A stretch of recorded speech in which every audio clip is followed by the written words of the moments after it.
Have you ever wanted to take a print you were really proud of, something like this? And print it in multicolor like this? We're going to do that today with the Palette 2 Pro. This is Mitch from Mosaic Manufacturing.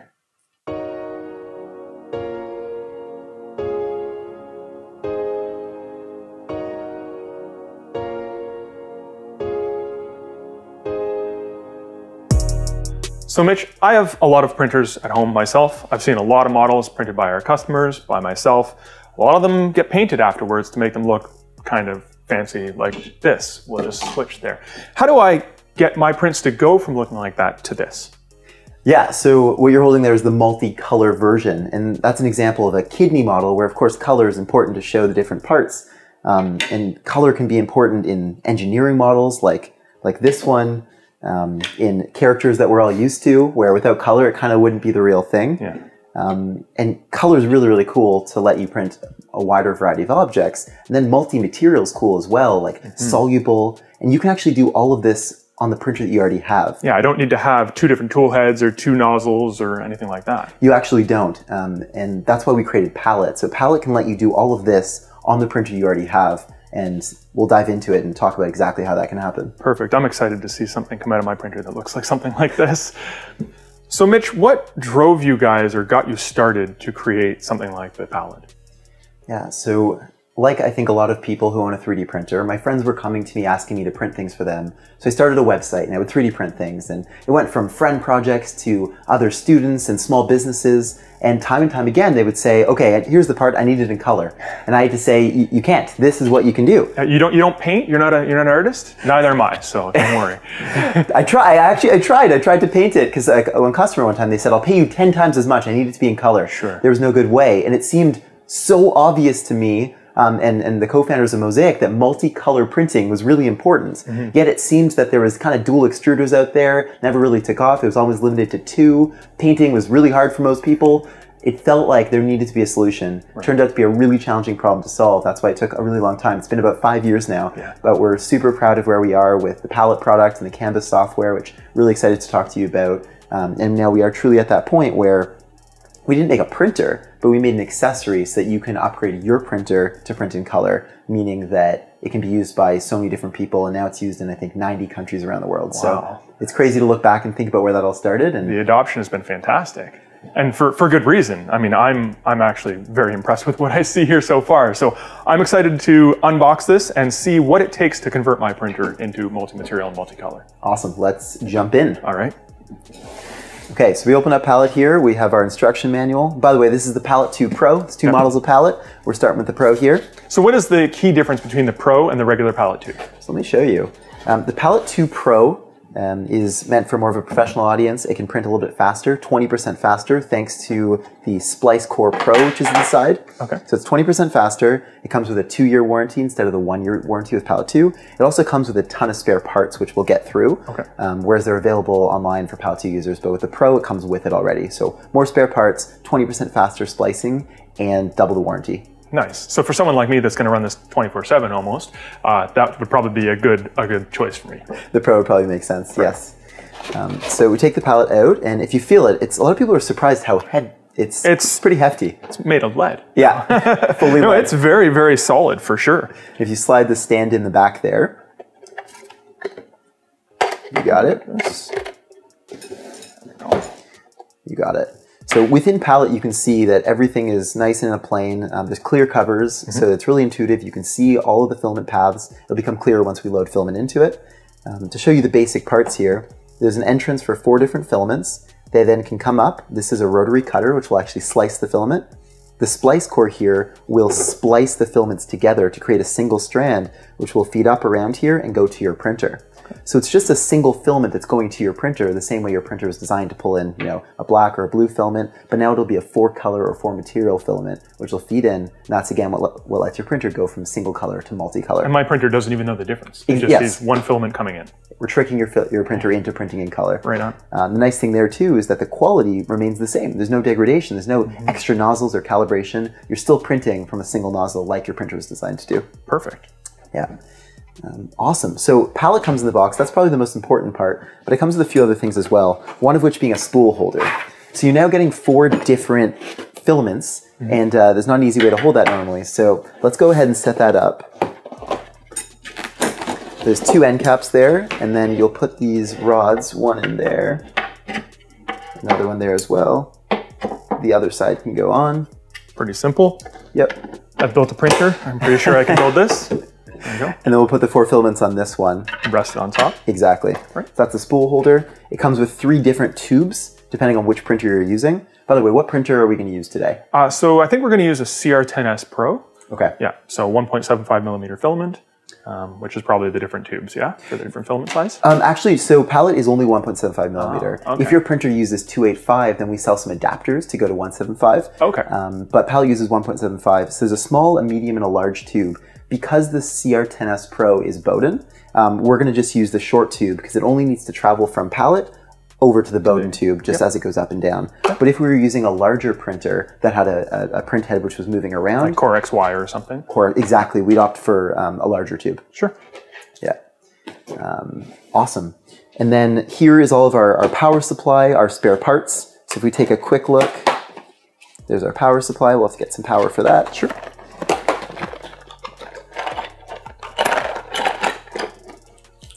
And I see you've got all the different international adapters as well. So Exactly. It doesn't matter where I am, I can use this. So I'll take it on vacation with me down south somewhere. Exactly. And then everything you need from screwdrivers, spare blades, your USB cables, clips to attach to your printer. And when I talked about spare parts before, here's a couple examples. Some extra switches, so in case something happens, you've got it right there. It's ready to be replaced if you needed that. No downtime. No downtime, exactly. An extra drive arm and springs, thumb screws, and one that is expected to be needed eventually. These are splice tubes. These go inside the splicer, and when your splice tube needs to be replaced, you can simply pull it out, put a new one in. Do they keep everything like in line as it's being fused together or something like that, just to constrain that path? Exactly, yeah. So the splicing is actually happening inside this small tube, so it's really precisely machined to have a nice diameter to make sure that the filament can feed into your printer nicely. Right, you don't want to bulge or anything where that splice is, yeah. Exactly, you got it. And that's everything. All right, there's a lot of small bits here. Let's do some cleanup, I think. Let's do it. So, off camera a little bit, I've been distracted by this T-Rex, and I love the T-Rex skull model. I recently just printed one almost big enough to put my whole head in it, but it wasn't striped like this. Did you spend forever doing 100 different colors in your software, or how did you accomplish something like that? Many years ago, that would have been, yeah, cut, put another one in. No, okay, so that's an example of a feature that's actually built right into the palette screen called a random mode. So in random mode, Palette's going to take in up to 4 filaments, and you tell it certain parameters like the longest piece, shortest piece, how long your print's going to be, and it'll make filament and feed it to your printer. And as the printer pulls it in, you'll get these really cool color patterns that are going to appear. Another really fun example of that is this vase, the different colors, and you can see this print took exactly the same length as if it was one color, just orange or just pink. But instead you get this really beautiful effect. Didn't cost you any more filament, any more time. That's built right into the screen. So you didn't need like a purge block like you would with a 2-in-1 nozzle kind of setup, nothing like that, no waste. Exactly. With other color prints, like the one that we'll do today, we are going to have a purge block to go discreetly from one color to the other. But when you're doing something like random or a few other modes that are actually built in, you can use a regularly sliced G-code model that was already on your printer even, and get these really nice effects. That's pretty cool. I was also eyeballing these guys here. Is this like an example of random, and how did you get this like fade kind of effect? Okay, so subtly, very similar to random. We often get asked, can you blend colors? This is the closest that Palette will do right now for blending. It's called a gradient. So we actually have a couple examples here. And what Palette's doing is it's switching, in this case, from blue to red. First, it'll start with a lot of blue, a little red, and then it'll adjust the proportions to end off with a little bit of blue and a lot of red. Completely flipping the pattern. Yeah. And if you zoom out, and if you do that fine enough, it does start to become a gradient. So again, that's built right in. You can take a G-code you've already sliced, or slice one for this, and do that. It works really nicely with things that are kind of like a vase, like this, like a thin wall. Sure, they can really showcase that effect. And was that always an option? I don't remember seeing that on our previous video with the Palette 1. Right. So there's ways to do it in the software, but it's never been easier. It's now on the color touchscreen of Palette, so you can go in, you can set all that up. There's one other one which is on there, which has become incredibly popular recently, and it's spool to spool. So you know that anxiety that you get when you have 10 meters left to filament on a spool and you don't want to start a print? Never. Never. Yeah, so you end up throwing out all these spools which are half done. Yeah. So what Palette will do is you'll load, let's say, the last 10 meters of black filament into input 1, and then you'll load a fresh spool of black into input 2. as you're printing, as soon as it runs out of one, Palette will automatically splice drive 2 to drive 1, so the new spool to the end of the old spool, and it'll keep you going. So is there any limit to the number of spools I can do? Like, can I do all 4? Keep so I going. can take all my partial rolls and just keep going? So some people actually do that. They'll use that and they'll make like a master spool. You could do that ahead of time, or you can do it live. Palette will do this all live while you're printing. Okay. So you can use all of the filament and be a little bit more efficient like that. So master spool, I could actually like just have it feed out, not into a printer, and like re-roll it on a spool if I really wanted to, right? Like, now my mind is swimming. I'm going to figure out a way to automate that kind of process. But that's great because I have a lot of, like you said, partial spools that are wasted or anxiety inducing, trying to use them and make sure that the filament runout sensor, if you have one, is actually triggering and you're not just sitting there printing, air or something, right? So exactly. So first step, what do we do to get started? Obviously, we're going to need a printer. So let's go grab the CR10S Pro. Let's do it. Yeah, we'll set it up from there. Okay. All right, so we've got the manual out. It's always a good idea to read the manual. Yeah. I never like reading manuals, as you people know, but let's go through step by step. Lead me through it. Okay, so we just took the palette out of the box. We set up our spool holder. Now we're going to go through a few more steps to get our palette set up with our printer before going in, slicing a file, and doing our first calibration print. Cool? Yeah. Okay, so we finished the spool holder. Now it's printer setup. So everyone's printer is going to be a little bit different. There's a few generic principles that we can try and follow. So we're using Palette on the stand here. This is the tube coming out of Palette. It needs to go into either the extruder of the printer, again, if it was like a Core XY direct drive printer, but in this case, we are Bowden, so we need to go over here. Palette comes with a tube clip, but some of our user base have designed really cool, even better tube clips that are custom to a printer.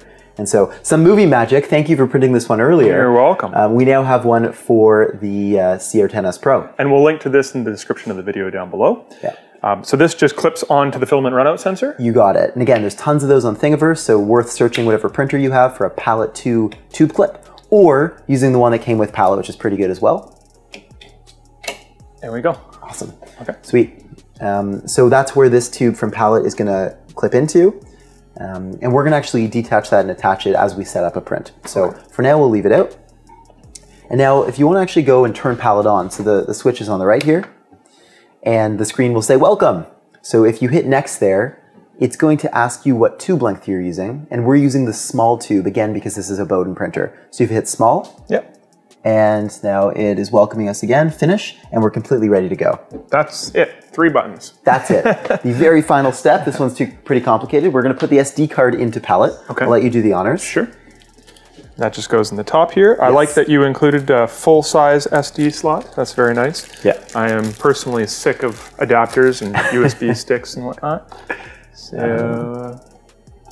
Perfect. Okay, we are now complete the physical setup of Palette. Okay. So what is on the SD card right out of the box? So the SD card will come with a few files. I believe a 2, 3, and 4 color generic splice file. So if we wanted to go, if we didn't use the pattern mode or random mode on Palette, we'd have a file there. But we're actually going to slice a file in the software, and we're going to end up putting a file on that SD card as well as on the one on the printer, so that we can get that print going. Okay. So when you do your slices, you end up with not 2 G-code files, but 2 separate files, one for the Palette to understand, and then your standard one for the printer. Exactly. Okay. And so we do get a lot of questions about the software. So before jumping in, maybe taking a bit of a step back, there's 2 different flows you can do. If you have a favorite slicer, so what's your favorite slicer? I'm a Cura guy. Okay, you're a Cura guy. I used to be a Simplify guy. Yep. I think there's slicer people out there. If you want to use your slicer, then that's great. And we support that with a post-processor we have called Chroma.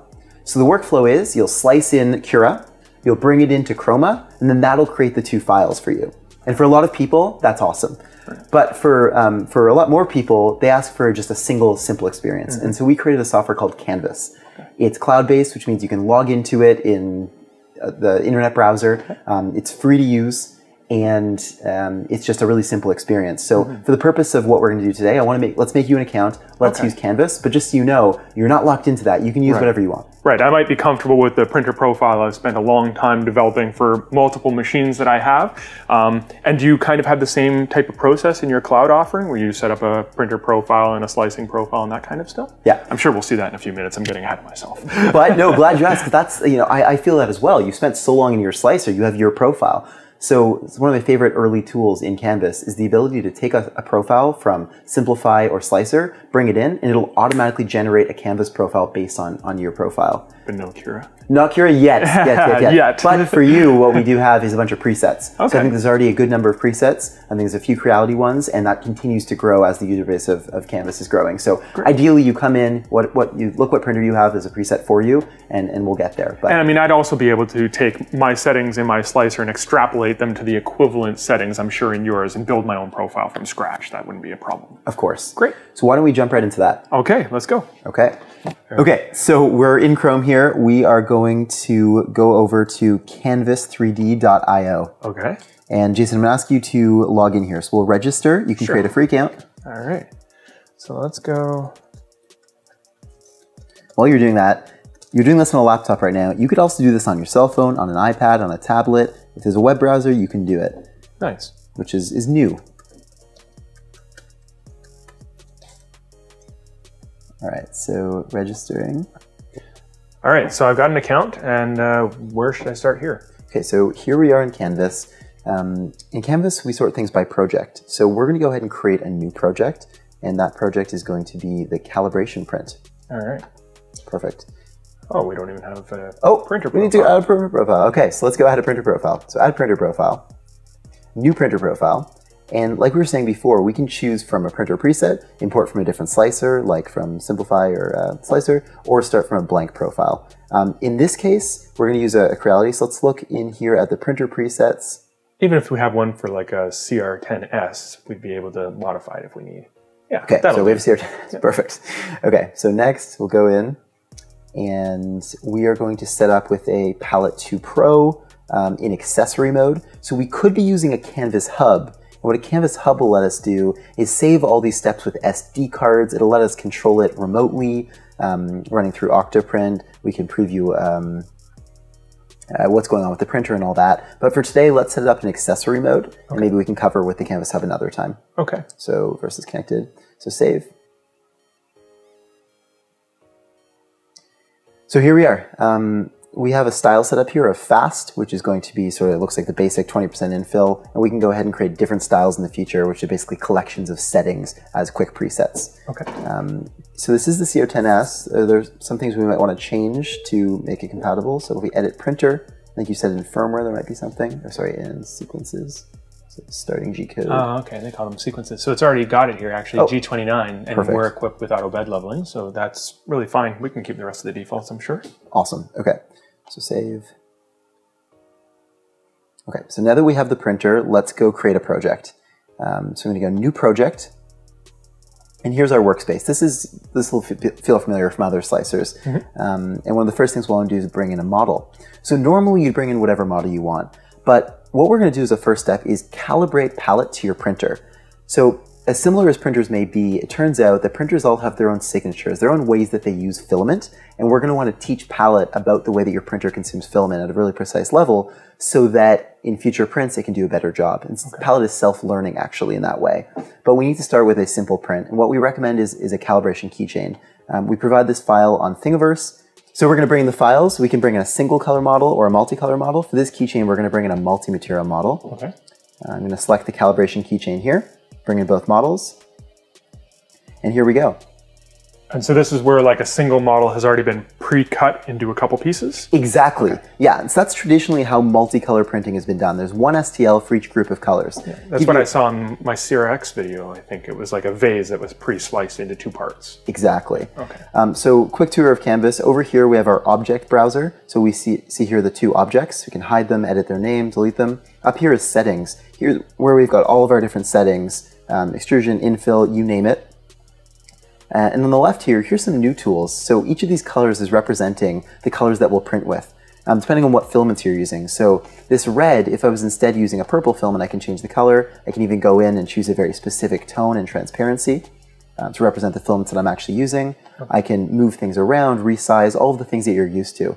But because we do want to do a multicolor print, I'm going to drag, let's make this red, and I'm going to drag this over to one of the colors, and now we've colorized it. Okay. And look what Canvas just did there. What do you think that rectangle is? That's probably the purge block. Exactly, yes. So it automatically created that purge block of the transition tower for us.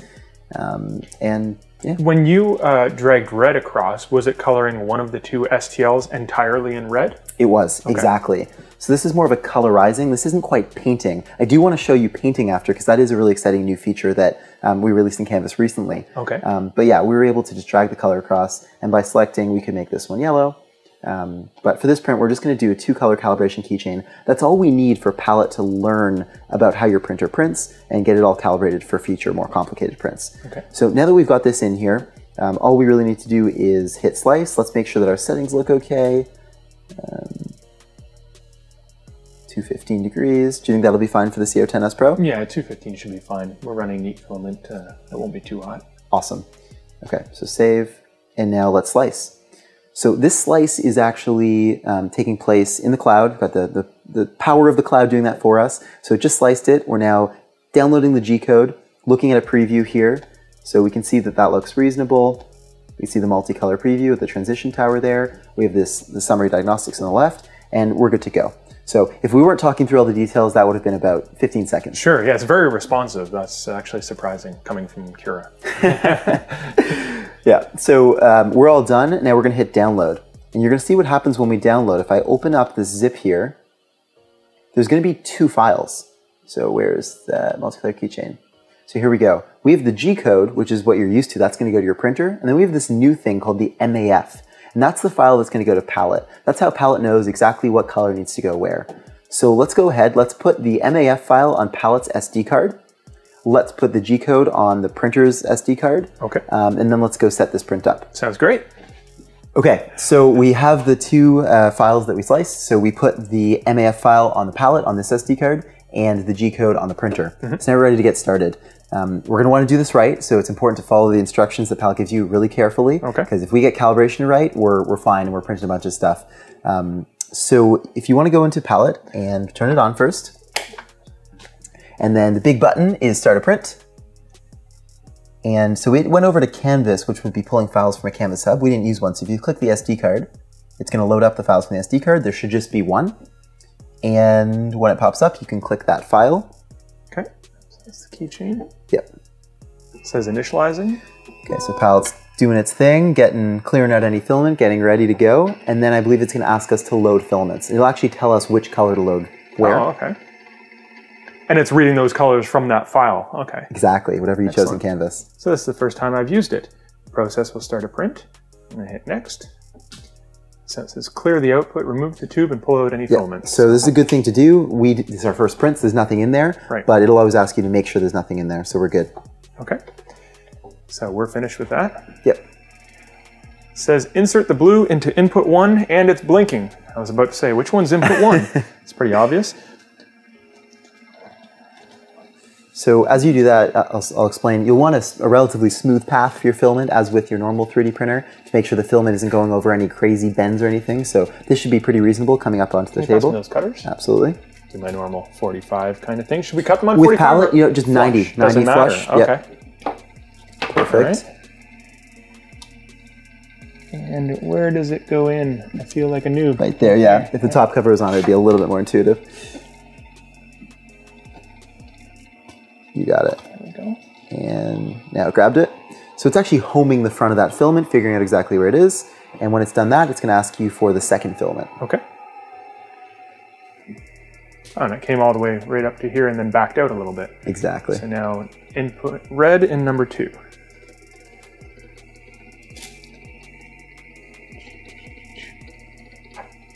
Why do I have such a hard time? Something about the glare. If I put this on, it'll be easier because you'll know it'll look just down there. Yeah. Okay. It's just the glare of the lights. Yeah. There we go.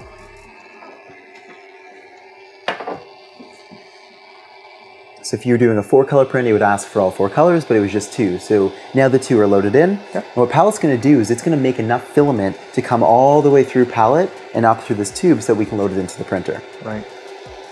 Yeah, I noticed the red went all the way up instead of coming back out like the blue did. Exactly. So it just cut the blue filament, pulled it back, and pushed red in, and now it's completing the splice to actually attach them together, and it's going to keep doing that so the filament gets all the way through. Okay. For this print, there's only going to be a few splices, but just for reference, some of the more complicated prints, like we showed the dinosaur head, that had about 1,500 splices in it.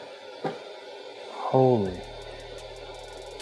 And it's, it's doing splices before we've even printed. It's not going to do, say, all 1,500 before it starts printing. It's going to actually do it as it's printing. Correct. And that's what this buffer is for, to give it enough time to splice, but still have filament to feed.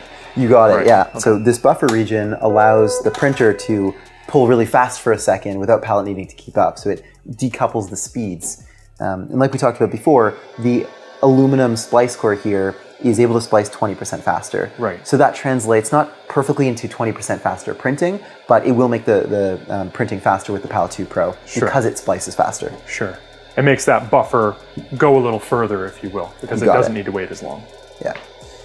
Okay, so it says heat our extruder, load clear or lightly colored filament until color is fully changed, and then unload the extruder. Okay. So here's some clear filament. Clear is the best one to use. If you don't have clear, you just want to use a very light color. It could be white, yellow, something that's in high contrast to the colors that you're using. Okay. Red and blue are pretty dark, so clear is going to be perfect. And we just need like a little bit, just enough to go from there out the nozzle? Yeah, so what you want to do is you want to purge your nozzle of anything. Yep. So if your nozzle had blue or red in it from the print before, we're going to load clear and to get rid of all of that. Okay. So as long as you load it through and extrude for 20, 30, sure, or 2 or 3 centimeters, you'll be good. Okay.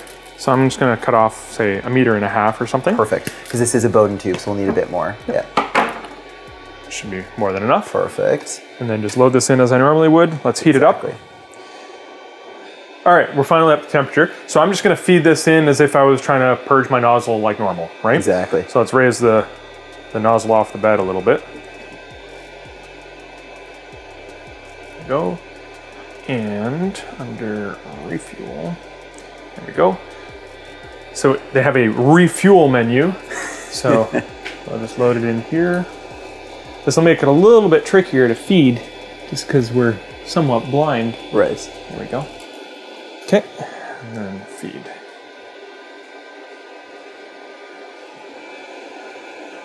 Oh, that's slow.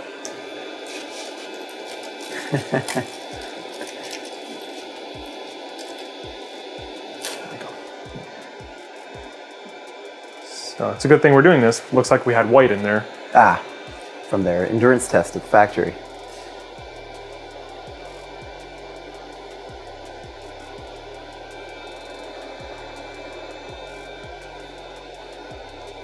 Now, one thing I forgot to mention, you had a start G code, or you used a different term for it in your slicer. I forget what it was called, scripts or something. Mm-hmm. Is there a purge line or something like that to help clear the nozzle or prime the nozzle built into that? Or do we have to make sure that we've got it completely coming out the nozzle before we start? Good question. We don't have a special one built in. A lot of printer profiles will have that. We often recommend using a skirt for the print because it's good to prime the nozzle, and that usually will take care of it. That will take care of it for sure. Yep. So okay, so now it's looking clear. Okay. Yeah. So then we can just pull this out. Yep.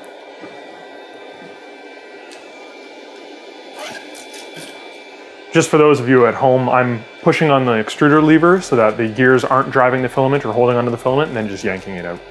Okay.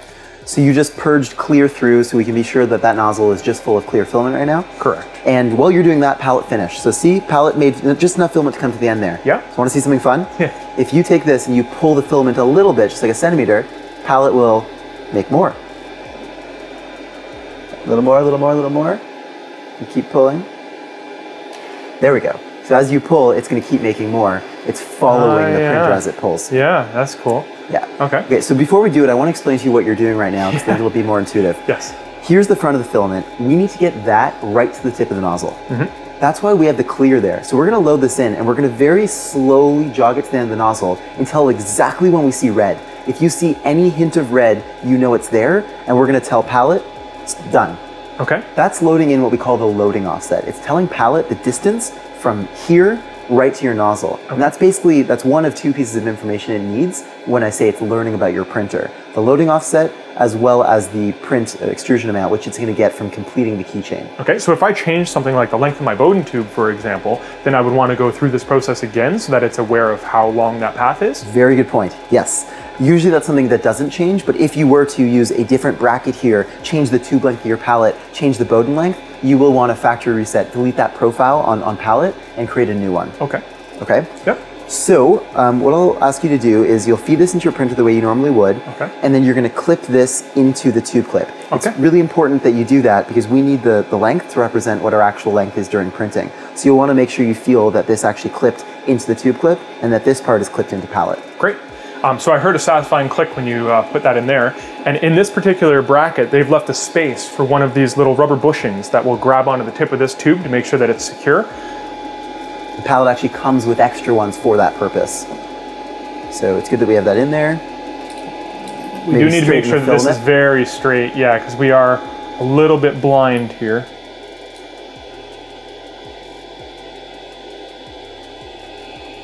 There we go. So let's get that guy in there. And I don't think we're quite far enough. Okay, so here, if we pull it back some more out. And pull some more out, exactly. There we go.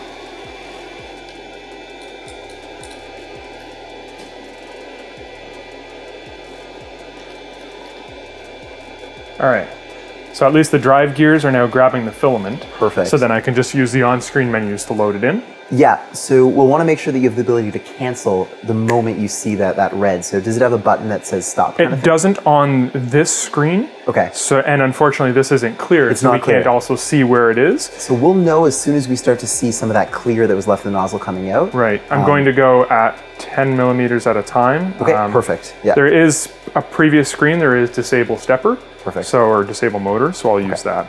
So let's feed.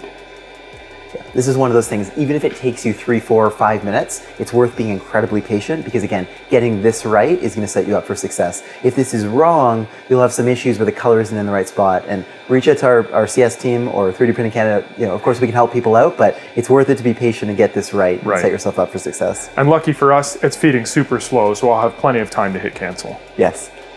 On this particular printer, the on-screen menu for moving the extruder for feeding in the filament is very slow. That's a good thing. So it might take you 5 minutes, but you want to move it in small increments until you just see the slightest hint of your first color coming through. It'll first bleed out the rest of that clear, and then the moment in our case we saw any red, we stopped everything, and now the palette knows the distance from there to our nozzle tip. Yeah, and that's perfect. So how patient you were there was perfect because now you got it and you're done. You'll never have to do that again unless you change something. Next time you do a print, you won't have to do that. It's just because this is the calibration print. Okay. So let's see what Palette's going to tell us to do now. So that was when it was telling us to load the clear through. Right. Yeah, we kind of skipped ahead a little bit. We skipped ahead, yeah. So it does give us nice step-by-step instructions telling us to feed it into the extruder gear.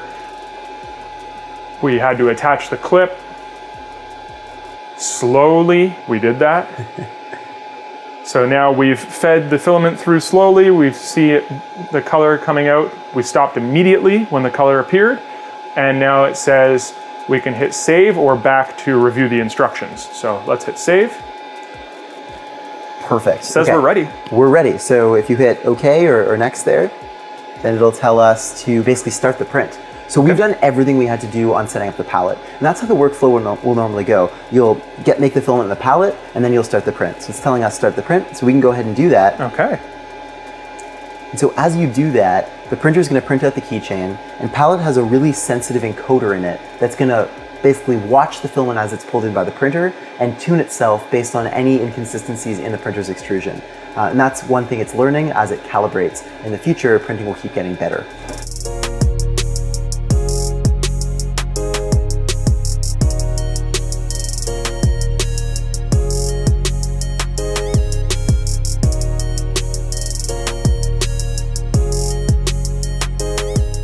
So that's all it takes for your Palette to learn how my particular printer consumes filament. It's not a very elaborate process. No, that's fantastic. It can be done in an hour. So yeah, we did the keychain, and now Palette knows, and now we can come back in and print really whatever we want. Well, let's find something. Yeah. Okay. So of course you can design your own models. Sure. But what a lot of people do when they start off is they'll go get models online. So if we go over to Thingiverse, Mosaic's page, we do collect a bunch of them. Oh, so if we go here, there's 150 designs to choose from. That's it? Yeah, I know. Tons of really fun stuff that I think you can get inspired by. You can download, they're all here. And to clarify, so these designs are, for example, if we look at this Raptors logo, that's going to be 2 STLs, a white STL and a black STL, and 1 STL for each color. I think a really good one that we find people have success with right away is an earbud holder. Okay. It's useful, it's colorful. So let's go ahead and download that, and then we can pull it into Canvas. So we're back in Canvas. Here we see our first project, which was the calibration keychain. Now we want to make a new project. And by the way, you can make folders and all that fun stuff to stay organized. Great. So let's quickly, this is going to be the 3D PC video, create, drag this in there. And now let's go make a new project. And this will be that earbud holder. Okay. So we'll add in models. You can drag and drop them or click add models.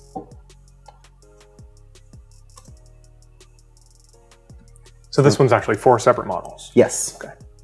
This is 4 separate models, bringing it in. Oh, the orientation doesn't look great. So I'm going to go over to the drop models to bed tool. Oh, sorry, the lay face to bed. Click that face, and now we're good. Great. So I want to make sure I have the right color selected. These are the right colors that we're using. So now I'm going to, again, drag over and colorize the sections of the model. So here we go. One pro tip that we like to recommend. So this transition tower is going to use up plastic to switch from color to color. It'll stay the same size whether you print 1 part or 50 parts. Right. So it's a lot more efficient from a ratio perspective from transition tower to part to print multiple. So what I recommend is if you click the group over here, I can call this the earbud holder. Oh, whoops. There we go. I can just duplicate it pretty easily. I can do that as many times as I'd like. 2 might be great for us, so it doesn't take too long to print. Sure. But just that tool's there. Yep. Now we can go ahead and slice. And the purged block or purge tower, however you want to call it, stays consistent because the number of color changes is the same no matter how many we're doing. That's right? exactly Because they're all true. colorized the same. Yes. Right. We do have some really cool new tools that actually just came out to reduce that tower. That's what we're focused on. We want to make that as small as possible. So you can actually turn on transitioning to the infill, variable transition length, so that if it's a strong color, it'll transition more, but if it's a really light color, it won't need as much. And we're working on a bunch of other strategies to try and cut that down to be really tiny or non-existent in the future. Right. And is that a combination of bleeding it out in infill and also still maybe needing a purge tower? Exactly. Right. Okay. The purge tower looks solid, but there are layers of it. For example, if we go lower, see it's completely sparse for the blue section. Right. So we're just to make it the right height for those Exactly. other heights. Yeah. Yeah. So we'll do everything we can to reduce that as small as possible. And here we see we sliced. We've got the 4 colors, and now we'll download and we can throw this on the printer. And that's your regular workflow. Bring it into Canvas, slice. You got your 2 files. Go print. And I can use Canvas for just my standard prints as well. Like if I want to just live in one workspace, I could transition all of my slicing into Canvas. Exactly. That's pretty cool. You got it. Yeah. All right. So that's it in Canvas. Great. Now, what if I wanted to do something more specific? Like, what if I wanted this? Oops, sorry. What if I wanted this little piece here to be like a different color inside here, or something that isn't specifically a separate STL? Yeah. So that actually just came out. We call that painting in Canvas, digital painting. So to show you how that works, let's bring in a single STL. Let's bring in the body of that earbud model for consistency here. So this is a single STL, whereas again before we brought in 4 STLs for the 4 colors. Right. But this is just one. We'll again lay the face to bed, and now we have the base of it.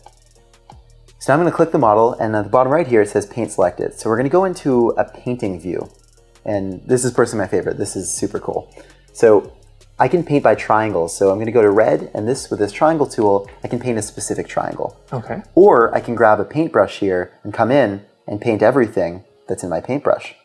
Oh, that's interesting. But my favorite is the create regions. This is like, remember back in Microsoft Paint? Microsoft Paint, yeah. If it's bounded by some lines, it'll just fill that whole area? Exactly, the fill bucket.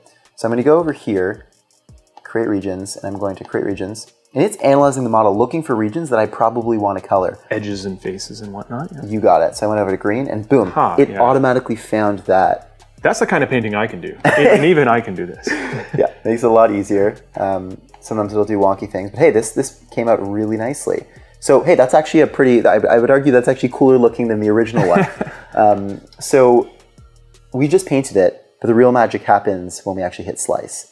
because what it's going to do, so I'm going to save this. It's going to automatically figure out, let's hit slice. It's going to figure out based on the color that's on the surface of that model, exactly how it needs to draw the tool path so that we get really nice clean tool paths. Right. And no matter what scale we make this model, no matter how we color it, and we have tools which will automatically optimize the coloring so you never have too tiny a detail to print. So we're really approaching this from a multicolor printing perspective as a slicer to make sure that we get...